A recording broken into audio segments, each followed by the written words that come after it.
আসসালামু আলাইকুম, সবাইকে স্বাগত জানাচ্ছি বিরিভিউজে। আপনাদের সঙ্গে আছি আমি তাসনিম হোসাইন।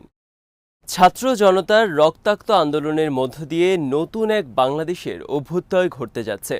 একনায়ক শাসকের বিরুদ্ধে আন্দোলনে সহস্রাধিক মানুষের আত্মত্যাগের ঘটনা বাংলাদেশের রাজনৈতিক ইতিহাসে শুধু নয়, সাম্প্রতিক বিশ্বের ইতিহাসে বিরল ঘটনা। বাংলাদেশের এই আন্দোলনে দেখা গেছে এমন কিছু দৃশ্য যা বাংলাদেশের রাজনীতিতে আগামী দিনে বড় ধরনের পরিবর্তনের ইঙ্গিত দিচ্ছে। বিস্তারিত থাকছে আলফাজ আনামের প্রতিবেদনে।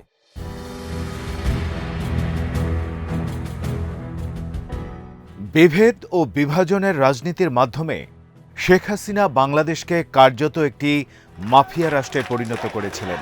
শেখ হাসিনা রাষ্ট্র পরিচালনায় তৈরি করেছিলেন কয়েক স্তরের সুবিধাভোগী শ্রেণী, যেখানে প্রথম গুরুত্ব দেওয়া হয়েছিল তার পরিবার ও আত্মীয় স্বজনদের। শেখ পরিবারের অন্তত 9 জন সংসদ সদস্য ছিলেন। এরপর ছিল তার পুত্র সজীব ওয়াজেদ জয়ের পছন্দের কিছু তরুণ। যোগ্যতা বা মেধা নয়, তারা ছিলেন জয়ের সমবয়সী একটি মাস্তান চক্র। এই চক্রটি নানা ধরনের প্রোপাগান্ডা চালিয়ে তথাকথিত স্মার্ট বাংলাদেশের স্লোগান দিয়ে রাষ্ট্রীয় সম্পদ লোপাটের সাথে জড়িত ছিলেন। এদের সাথে ছিল একটি ব্যবসায়ী অলিগার্ক শ্রেণী ও প্রশাসনের বেসামরিক ও সামরিক কর্মকর্তারা।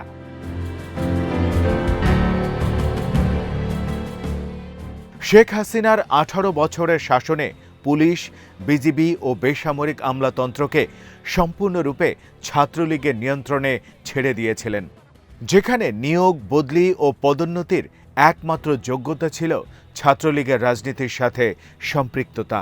বিচার বিভাগে নিষ্ঠুর কিছু ব্যক্তিকে নিয়োগ দেওয়া হয়েছিল, যাদের প্রধান লক্ষ্য ছিল যত বেশি সংখ্যক ব্যক্তিকে ফাঁসি প্রদান করা।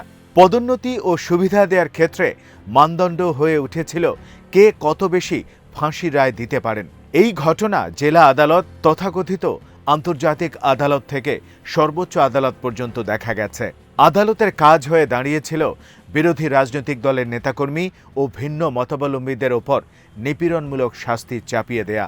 ফলে বাংলাদেশ থেকে বিচার ও আইনের শাসন বিলুপ্ত হয়ে গিয়েছিল।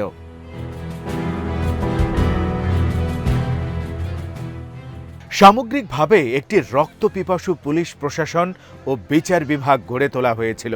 প্রত্যেকটি হত্যাকাণ্ড ও নিপীড়নের পক্ষে শেখ হাসিনার সাফাই ছিল। ভুক্তভোগীরা ছিলেন স্বাধীনতা বিরোধী।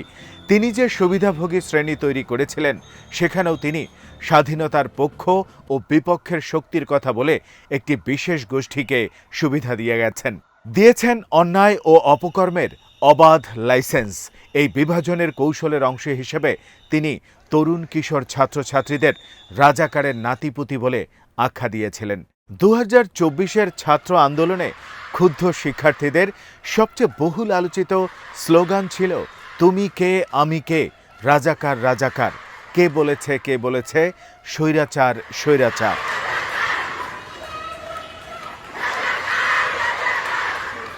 ছাত্র আন্দোলনে অংশগ্রহণকারী তরুণরা শেখ হাসিনার বিভাজনের রাজনীতির কৌশলটি শুরুতেই ধরে ফেলেছিলেন। এই কারণে তারা সব মতাদর্শের শিক্ষার্থীদের একত্রিত করেছিলেন। সেখানে একমাত্র পরিচয় ছিল ছাত্র। ফলে ছাত্রদের ঐক্যবদ্ধ আন্দোলনে একসময় সাধারণ মানুষ অংশগ্রহণ বাড়াতে থাকে, কারণ সাধারণ মানুষ বুঝতে পারে এটি এমন এক আন্দোলন যেখানে বিভক্তি ও বিভাজন নেই। ডান, বাম, ইসলামপন্থী সবাই ছাত্র আন্দোলনে যোগ দিয়েছে। ছাত্র আন্দোলনের মধ্যে দিয়ে বাংলাদেশের মানুষ ঐক্যবদ্ধ হয়ে ওঠে। ফলে জনবিচ্ছিন্ন শেখ হাসিনার শাসনের পতন ত্বরান্বিত হয়ে ওঠে।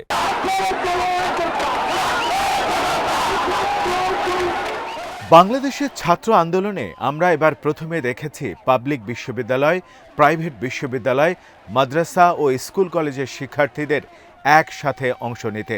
বাংলাদেশের রাজনীতি যে বিভাজনের ধারায় চলছিল, সেখানে ছাত্ররা সবাইকে এক ছাতার নিচে নিয়ে আসতে সক্ষম হয়। এই আন্দোলনের সফলতার প্রধান শক্তি ছিল ছাত্রদের এই দূরদর্শী কৌশল ও নীতি। রাজপথে অনেক বিরল দৃশ্য দেখা গেছে। হিন্দু, মুসলিম, দাড়ি, টুপি, হিজাবি, নন হিজাবি সব মত ও পথের ছাত্র ও সাধারণ মানুষের অংশগ্রহণ আমরা দেখেছি। এই ছাত্র আন্দোলনে কয়েকজন হিন্দু ধর্মাবলম্বী শিক্ষার্থী প্রাণ উৎসর্গ করেছেন।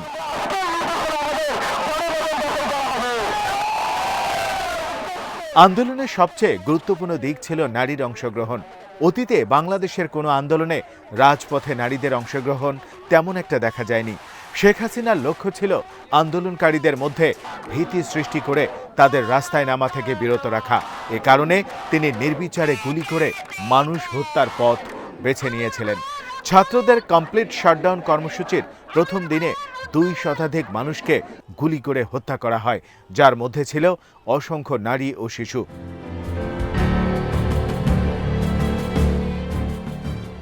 বাংলাদেশের মানুষ রক্ত দিয়ে শেখ হাসিনার এই কৌশল ব্যর্থ করে দেয়। তার নির্দেশে যত বেশি সংখ্যক মানুষ হত্যা করা হয়েছে, তত বেশি মানুষ এই আন্দোলনে সামিল হয়েছেন। নারীরা তাদের সন্তানদের সাথে রাস্তায় নেমে আসেন।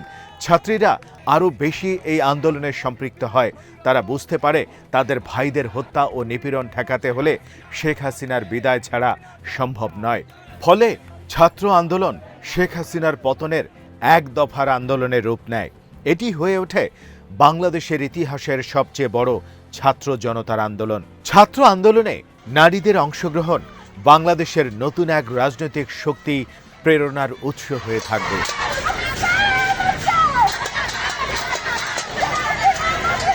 শেখ হাসিনা তার 18 বছরের স্বৈরশাসনে বাংলাদেশের মানুষের সব ধরনের মৌলিক অধিকার হরণ করেছিলেন। তার শাসনের মূল চাবিকাঠি ছিল ভয় দেখানো।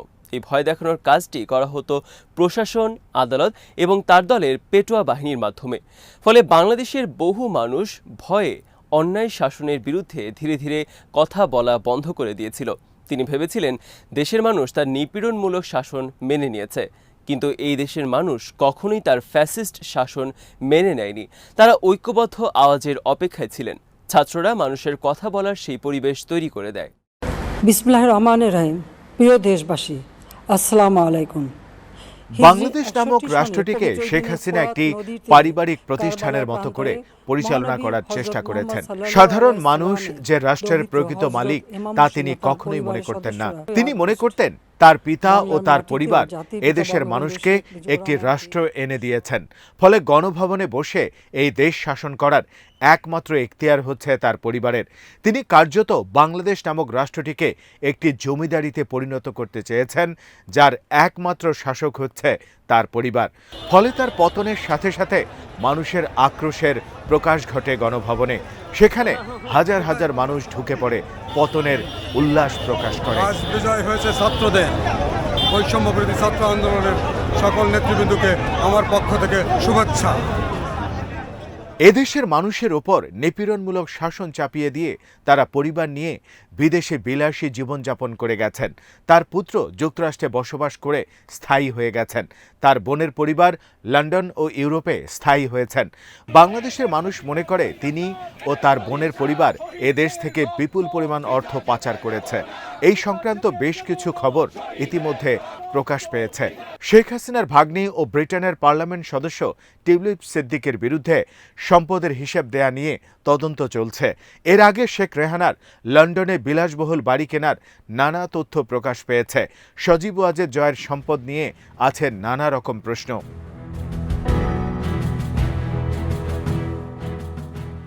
শেখ হাসিনার 18 বছরের দুঃশাসনে দেশের শিক্ষা ব্যবস্থা, প্রশাসন পরিচালনা ও সামাজিক সাংস্কৃতিক ক্ষেত্রে ব্যক্তি পূজার এক অনন্য উদাহরণ তৈরি করেছিলেন। তিনি বাংলাদেশের হাজার বছরের ইতিহাস চাপা দিয়ে তার বাবা ও পরিবারকে বাংলাদেশের একমাত্র মহানায়ক হিসেবে হাজির করেছিলেন। তার বাবার নেতৃত্বে বাংলাদেশ স্বাধীন হয়েছে, এ নিয়ে এদেশের মানুষের কারো মধ্যে কোনো দ্বিমত নেই।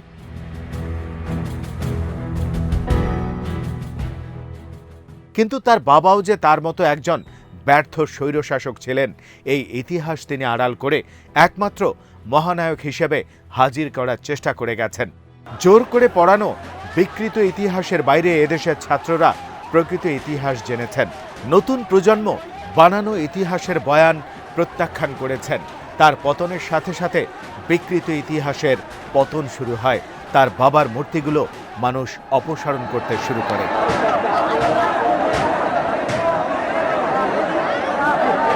ছাত্র আন্দোলনের মধ্যে দিয়ে শেখ হাসিনার পতন যেমন নতুন এক গণতান্ত্রিক বাংলাদেশ গড়ার সম্ভাবনা তৈরি করেছে, তেমনি বাংলাদেশ রাষ্ট্র ভয়ানক এক ঝুঁকির মধ্যে রয়েছে।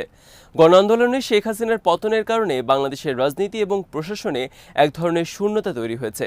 এখানে দ্রুত একটি অন্তর্বর্তী সরকার প্রতিষ্ঠা করতে হবে। শুধু তাই নয়, সরকারকে রাষ্ট্রের প্রয়োজনীয় সংস্কারের মাধ্যমে নতুন নির্বাচনের পথেও যেতে হবে।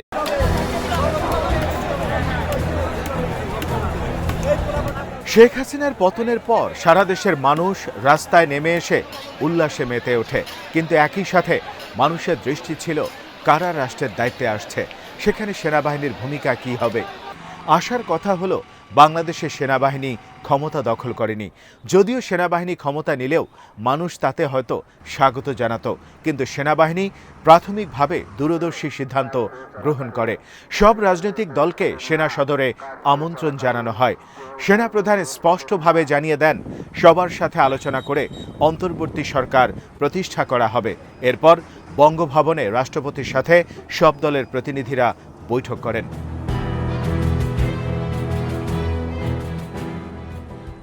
শেখ হাসিনার প্রতিহিংসা পরায়ণ নিপীড়নমূলক শাসনের প্রতীক হিসেবে বন্দী খালেদা জিয়াকে মুক্তি দেওয়ার সিদ্ধান্ত নেওয়া হয়েছে। বাংলাদেশের স্থিতিশীলতা ঐক্যবদ্ধ হওয়ার ডাকে অসুস্থ খালেদা জিয়ার আহ্বান রাখতে পারে গুরুত্বপূর্ণ ভূমিকা।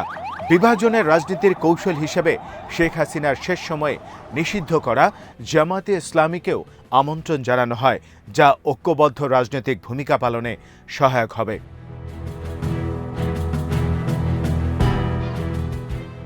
সবচেয়ে তাৎপর্যপূর্ণ বক্তব্যটি এসেছে ছাত্র আন্দোলনের নেতাদের কাছ থেকে। তারা জানিয়ে দিয়েছেন অন্তর্বর্তীকালীন সরকারের প্রধান হিসেবে তারা নোবেল বিজয়ী ডক্টর ইউনূসের নাম প্রস্তাব করেছেন। তিনি এ দায়িত্ব পালন করতে রাজি হয়েছেন। ডক্টর ইউনূস ছিলেন শেখ হাসিনার প্রতিহিংসার শিকার। অনেক বিশ্লেষক মনে করেন ডক্টর ইউনূসের মাধ্যমে গণতান্ত্রিক বাংলাদেশের নতুন যাত্রা শুরু হতে পারে। সত্যিকার অর্থে হয়তো তার নেতৃত্বে বিভাজনের রাজনীতির অবসান ঘটে বাংলাদেশ সামনের দিকে এগিয়ে যাবে।